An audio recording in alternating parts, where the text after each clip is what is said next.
Mhm.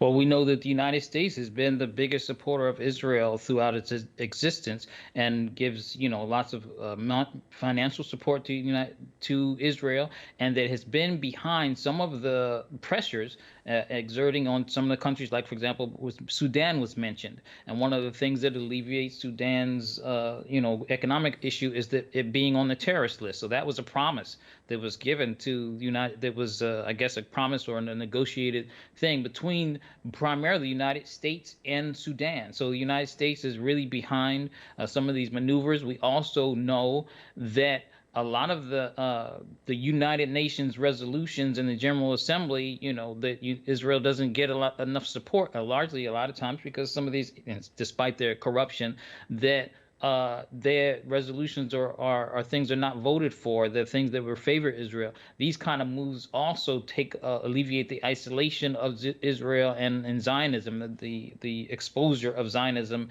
as an inhumane system.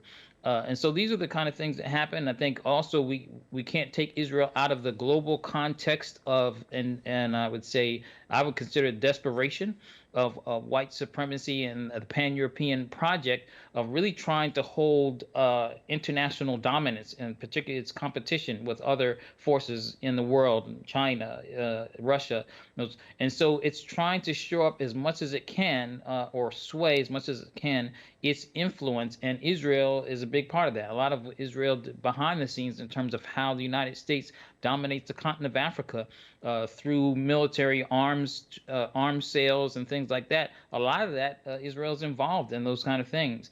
And then, like we say, the international trade through diamonds and those types of things are very important. But we can't underestimate the role that the Western countries, particularly the United States, plays in this.